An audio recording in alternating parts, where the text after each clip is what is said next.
Sumainyo ang Panginoon. Sumaiyo rin. Ang mabuting balita ng Panginoon ayon kay San Lucas. Papuri sa iyo, Panginoon. Noong panahong iyon, ang Anghel Gabriel ay sinugo ng Diyos sa Nazaret, Galilea, sa isang dalaga na ang pangalay Maria. Siya'y nakatakdang ikasal kay Jose, isang lalaki buhat sa lipi ni Haring David. Paglapit ng anghel sa kinaroroonan ng dalaga, binati niya ito, "Matuwa ka, ikaw ay kalugod-lugod sa Diyos." Wika niya, "Sumasa iyo ang Panginoon." Nagulumihanan si Maria sa gayong pangungusap at inisip niyang mabuti kung ano ang kahulugan niyon. Kaya't sinabi sa kanya ng anghel, "Huwag kang matakot, Maria, sapagkat kinalulugdan ka ng Diyos. Makinig ka. Ikaw ay maglilihi at manganganak ng isang lalaki, at siya'y tatawagin mong Jesus. Magiging dakila siya at tatawaging anak ng kataas-taasan. Ibibigay sa kanya ng Panginoong Diyos ang trono ng kanyang amang si David. Maghahari siya sa angkan ni Jacob magpakailanman, at ang kanyang paghahari ay walang hanggan." "Paanong mangyayari ito? Gayong ako'y dalaga," tanong ni Maria. Sumagot ang anghel, "Bababa sa iyo ang Espiritu Santo at lililiman ka ng kapangyarihan ng kataas-taasan. Kaya't banal ang ipanganganak mo at tatawaging anak ng Diyos. Natatandaan mo ang iyong kamag-anak na si Elizabeth? Alam ng lahat na siya'y baog, ngunit naglihi siya sa kabila ng kanyang katandaan. At ngayoy, ika-6 na buwan na ng kanyang pagdadalang tao, sapagkat walang hindi mapangyayari ang Diyos." Sumagot si Maria, "Ako'y alipin ng Panginoon, mangyari sa akin ang iyong sinabi." At nilisan siya ng anghel. Ang mabuting balita ng Panginoon. Pinupuri ka namin, Panginoong Jesucristo. Umupo ang lahat. Isang magandang hapon po sa inyong lahat.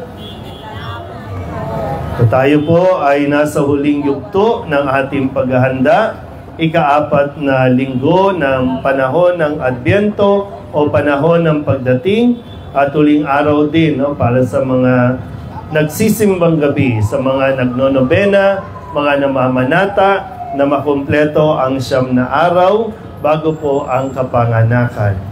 Sa linggong ito ay binibigyan tayo muli ng paalala o gabay sa kung paano ba tayo magiging o paano tayo aasenso sa buhay natin. Kung paano magkakaroon ng pagbabago sa buhay natin. Hindi ko alam kung kontento na ba kayo sa buhay ninyo na ganito na lang ang buhay. Laging sinasabi, mahirap ang buhay. Pero sa loob naman ng ilang taong paninirahan dito sa Delpan o dito sa dulong bahagi ng Divisoria, ilang taon tayong nagrereklamo, pero ilang taon na rin namang buhay na buhay pa tayo, at kada taon nagsusurvive naman tayo. Kung mapapansin po ninyo, abalang-abala ang Divisoria, napakaraming tao ang pumupunta dito bilang paghahanda sa Kapaskuhan. Pero kadalasan din, nagkakaroon tayo ng pagkukulang sa kung ano ang dapat na asikasuhin, kung ano ang dapat na paghandaan. Kasi handa tayo ng handa, pero hindi naman natin ina-appreciate o yung inaalam, bakit ba tayo naghahanda? Bakit ba may ganito? Nawawala naman talaga yung pinakadahilan. Kasi nga, yun lang sa kung ano ang kailangan natin, kung ano ang gusto natin. Yung kailangan natin na inaakalang magpapasaya sa susunod na araw, sa Kapaskuhan, mas masaya daw po kasi kapag may bagong damit. Mas masaya daw po kasi kapag maraming pagkain sa mesa. Mas masaya daw kasi kapag meron kayong hamon, meron kayong queso de bola. Hindi ko alam kung bakit gusto nyo ng queso de bola. Wala lang, may ma-display lang. Masarap daw, masaya daw kapag may spaghetti, may fried chicken. Pero kung babalikan mo naman, nakailang taon tayong pagdiriwang, kahit wala iyon, o kaya kahit wala, nandoon yung mga inaakala mong magpapasaya sa Pasko, yung iba nga, bakit merong ganong handa? Para naman sa buong taon, swertehin naman kami. So, nakaano pa rin dun sa mga pamahiin, nakasalalay pa rin doon, hindi talaga dun sa pinaka-puso ng pagdiriwang na ito. Tingnan nyo po, no? Si Maria ay muling ipinapakilala sa atin ngayong linggong ito.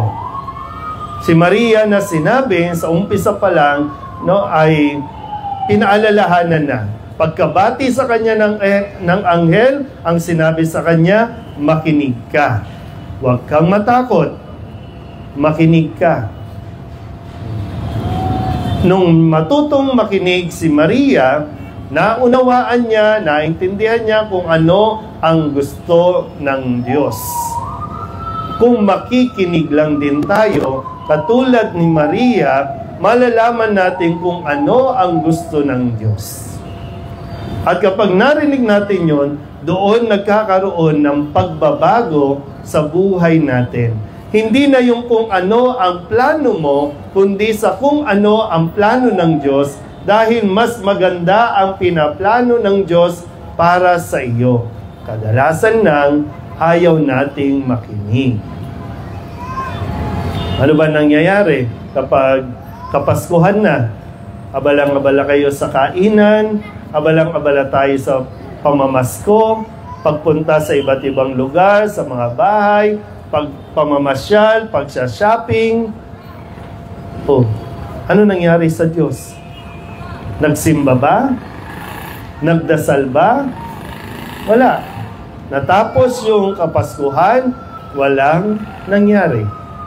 Kaya lilipas na naman ang panahon, papaalalahanan naman tayo, matututo lang tayo talagang makinig. Hindi, kumbaga sa puntong ito, huwag nating pilitin na ang Diyos ang makinig sa atin. Sa pagkakataong ito, tayo ang dapat makinig sa Kanya. Dahil meron siyang plano, at kung susundin natin yung Kanyang plano, tiyak magkakaroon ng pagbabago sa buhay natin. Kung gusto natin talaga.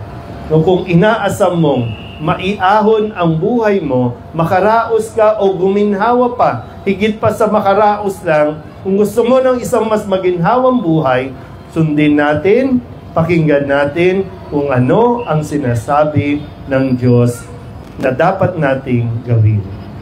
Huwag lang tayong matakot, magtiwala tayo sa Diyos, magtiwala tayo sa Kanyang napakagandang inihahanda sa atin. Amen? Amen.